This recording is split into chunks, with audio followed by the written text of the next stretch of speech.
जय श्री राम। आज मैं आपसे विशुद्ध आध्यात्मिक चर्चा करूंगा और चर्चा वही साधारण है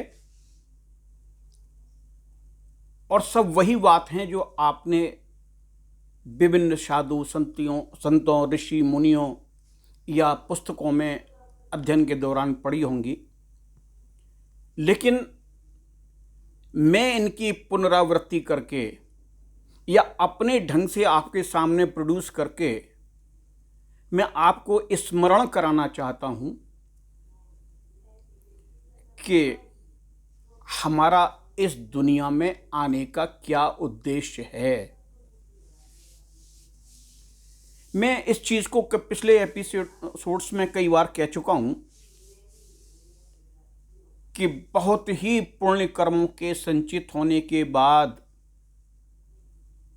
बहुत ही 84 लाख वाली यात्रा करने के बाद ये मानव देह प्राप्त हुई है। भगवान ने भी ये सोचा कि चलो इसको बहुत देर से, बहुत प्रभु का जो भी समय काल होता है, ये भ्रमण कर रहा है, हो सकता है इसको थोड़ा सा ज्ञान हो गया हो या इसके चलो बुरे कर्मों का विनाश हो चुका है, तो इसे मैं एक ऐसी योनि में भेज दूं जहां से ये इसको चेत आ जाए, इस चेतन के बारे में ज्ञान होने लगे और फिर इसका ये आने जाने का क्रम टूट जाए और जो मेरे बिंदु स्वरूप आत्मा जिसको कि मैं इसके प्राणों में स्थापित किया हुआ है वो आए और मुझ में विलीन हो जाए हमेशा हमेशा के लिए। हम पता नहीं क्यों मानव देह प्राप्त करने के बाद, कुछ चेत होने के बाद, यानी युवावस्था में आने के बाद दिन रात ऐसे कर्म करके आते हैं कि जिनका बिल्कुल भी कोई रिटर्न पॉजिटिव तो होगा ही नहीं। क्या हम गुटखा खाते हैं तो उससे कोई लाभ है? क्या हम अन्य नशे की वस्तुओं का सेवन करते हैं, क्या उनसे कोई लाभ है? क्या हम किसी का दिल दुखाते हैं, उससे हमें कोई लाभ मिलता है? क्या हम अपने माता पिता का आदर नहीं करते, उससे क्या हमें कोई लाभ मिलता है? क्या हम संसार के प्रति दुर्व्यवहार रखते हैं, दुराचार करते हैं या कोई भी कार्य ऐसा अनैतिक कार्य करते हैं तो जिससे क्षणिक अपनी आत्मा की शांति नहीं कहेंगे, अपनी जागृत हुई मल चेतना को शांत करने के लिए उसको बिल्कुल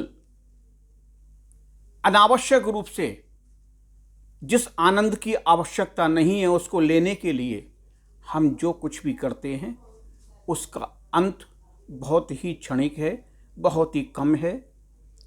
और जैसे आप यूँ माने कि कैपिटल गेंस होते हैं, शॉर्ट टर्म गेंस और लॉन्ग टर्म गेंस। ज़्यादातर व्यक्ति लॉन्ग टर्म गेंस में विश्वास ज़्यादा रखते हैं, शॉर्ट टर्म गेंस में तो कुछ ही लोग फ़ायदा उठा पाते हैं। तो शॉर्ट टर्म गेंस का कोई फ़ायदा नहीं है, तो लॉन्ग टर्म गेन इसमें और क्या है? इस जीवन को प्राप्त करने के बाद लॉन्ग टर्म गेन्स कैसे प्राप्त किए जा सकते हैं? मूल प्रश्न ये है। हम हर वक्त यही सोचा करते हैं कि हमने ये अपने सपनों का भवन बनाया, हमने ये ऐसा व्यवसाय खड़ा किया, इसमें इतने लिप्त रहते हैं कि हमें इस बात का भान ही नहीं रहता कि इन शॉर्ट टर्म गेन्स को प्राप्त करने के लिए हम दिन रात जिसमें व्यस्त हैं और जो असली लॉन्ग टर्म गेन्स हैं उनको प्राप्त न करने में हमारा कोई ध्यान नहीं है। लॉन्ग टर्म गेन्स क्या हैं? आप बशौक ये एक समाज में रहने के लिए सामाजिक व्यवस्था के अनुसार ये अति आवश्यक है कि आप अच्छे से अच्छा खाएं, अच्छे से अच्छा आहार लें, भोजन लें, वस्त्र पहनें, अच्छे आवास में रहें और भी जो भी भौतिक सुख साधन हैं, जितने भी अन्य आपको मिल सकते हैं उनका उपयोग करें, उपयोग अवश्य करें। इसमें कोई भी किसी तरह का समझौता नहीं है, लेकिन बस सिर्फ बात इस बात की है कि जिस उद्देश्य से किसी ने हमें यहां भेजा है, हम भगवान के नौकर हैं। अगर उन्होंने हमें किसी स्पॉट पे रखा है ये सोचकर कि ये इस काम को करेगा और हम उस काम को न करें तो हमारी नौकरी कितने दिन चलनी है? अगर हमने उसके साथ कोई भी गलत आचरण किया तो उसका दंड भी हमें प्राप्त होगा। तो सब कुछ करते हुए भी उस प्रभु को हम हर वक्त स्मरण में रखें, हर वक्त हम उसको ध्यान में रखें। क्या कोई नशेबाज दारू का गिलास जय श्री राम कह के पीता हुआ नजर आया आपको? क्या कोई सिगरेट का कस लगाते हुए आपको जय जय माँ दुर्गा कहते हुए नजर आया आपको? हाँ, ये भांग का जो नशा है इसको लेते वक्त बम बम भोले करके तो वो गोला निगलते हुए आपने देखा होगा। ये भी केवल हमारा बनाया हुआ है। अरे शंकर तो कभी भी कोई नशा नहीं करते थे, भूल कर भी। जो दुनिया को पालने वाला है, दुनिया का रक्षक है, सद्कार्य कराने वाला है, क्या वो कोई नशेबाज हो सकता है? उसे नशे की क्या आवश्यकता है? हम श्लोक पढ़ते हैं कर्पूर गौरम करुणावतारम, जो कपूर की तरह श्वेत वर्ण हैं और करुणा के धाम हैं। और उनके कहीं भी आपने चित्र कर्पूर वर्ण का देखा है क्या? आजकल हमेशा नीले नीले शंकर जी बना दिए जाते हैं। तो ये तो केवल और केवल हमारी और आपकी सब बनाई हुई रचना है कि हमने चित्र किसका कैसा बना दिया, हमने किसको किस नशे से जोड़ दिया। शंकर जी के नाम पे भांग खा ली कि वो भी बहुत भांग खाते थे, भजन बना दिए, अजी उस पर डांस होने लगे कि पार्वती भंग घोट रही हैं, बम बोले पी रहे हैं। सब गलत। ऐसा नहीं सोचना चाहिए। अगर हम अपने इष्ट, अरे माता पिता से, तो जब हम अपने माता पिता के सामने कोई दुराचरण नहीं कर सकते, हम उनके बारे में ऐसा नहीं सोच सकते, तो वो तो संसार के ब्रह्मांड के पिता हैं। जितनी हमारी दृष्टि जाती है, जितना हमने सुना है, उतने की तो वो अधिष्ठाता हैं। तो क्या हम उनके बारे में ऐसा सोचें? क्या हम कृष्ण के बारे में ऐसा सोचें कि वो रास करते थे तो हम तुरंत ही हमारी चेतना उधर जाती है, अरे वो तो रास करते थे, बिलासी थे। आप रास का मतलब तो समझें। अरे जब प्रभु का ही अंश ये आत्मा आया है तो वो ये कैसे संभव है कि उस सुजान, उस सकारात्मक बिंदु से, पिंड से निकली हुई कोई भी चेतना या कोई भी बिंदु वो नकारात्मक हो सकता है? वही तो हम सब में प्रवेश है। और जब वो सब इकट्ठे होके कहीं नृत्य कर रहे हैं, नृत्य करने का भाव है कि मुझे याद करो, मेरा स्मरण करो, आप प्रभु को दे क्या सकते हैं? आप ये सोचते हैं कि हम भगवान की नाक पे 100 का नोट मारें, जाके 500 का नोट फेंक दें दरबार में उनके में, तो हमने बहुत बड़ा आज धर्म का काम कर दिया। अरे उसको क्या देंगे, सब उसी का तो है, ये हम तो चोरी कर रहे हैं उसको और देंगे।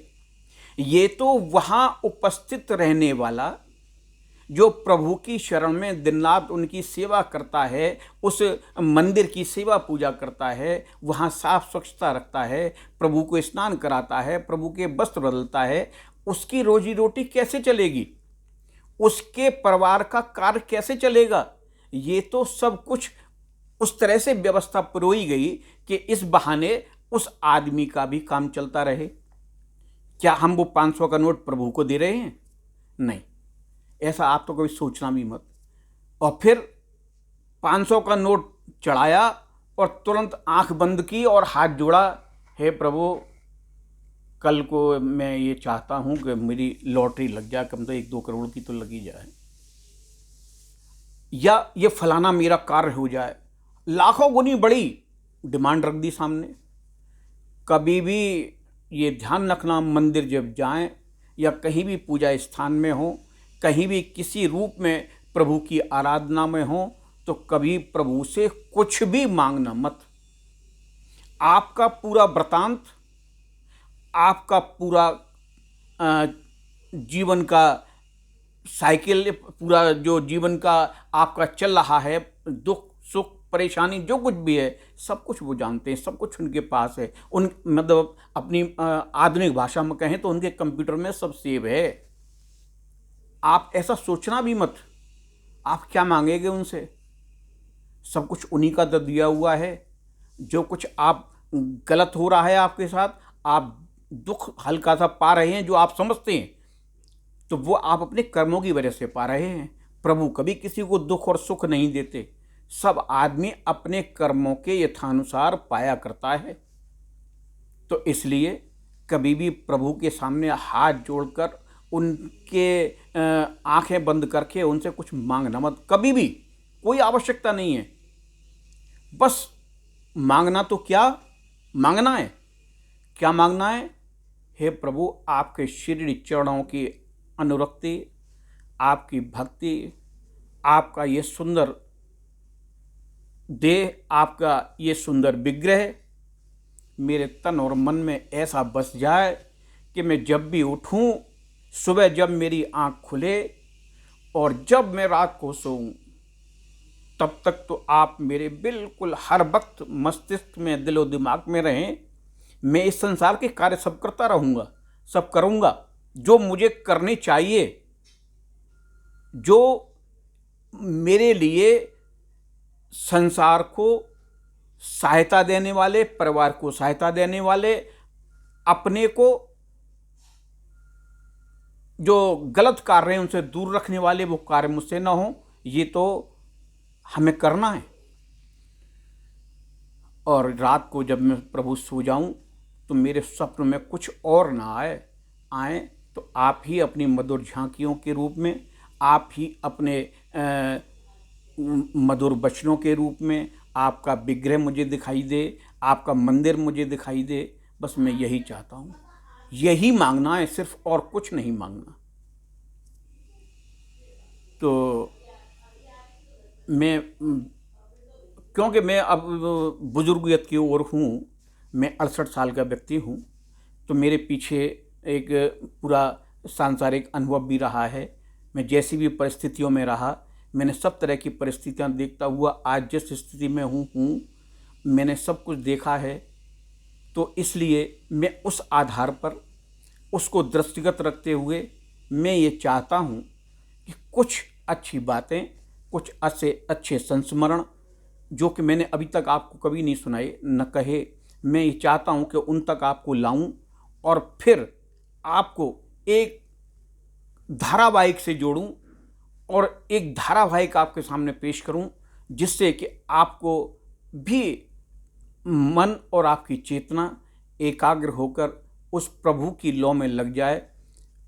मैं बिल्कुल भी कदापि ये नहीं चाहता, चाहे आप टीनेजर हैं, चाहे आप एडल्ट हैं, आप चाहे अधेड़ हैं या बुजुर्गत की ओर जा रहे हैं, जो भी इसको सुन रहे हैं, देख रहे हैं, उनसे मेरा आग्रह ये है कि मैं आपको कदापि नित्य कर्म से नहीं हटा रहा। जो भी आपका नित्य कर्म है, जैसा प्रभु ने आपको दे रखा है, जो भी कारोबार व्यवसाय जैसा भी है, वो आप करते रहिए।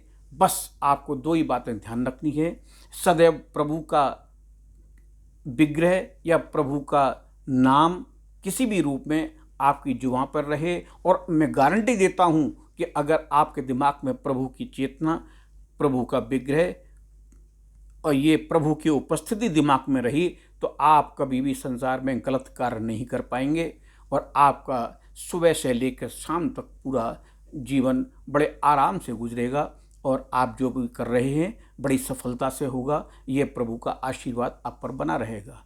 आज मैं सिर्फ इतना ही कह के अपनी वाणी को विश्राम दूंगा और मैं आपसे निवेदन करूंगा कि मेरे YouTube चैनल पर प्रेम प्रकाश मित्तल प्रेम के नाम से है, उस पर ये सब वीडियो जाते हैं। हर रविवार को मैं डालता हूं, तो इसको देखें।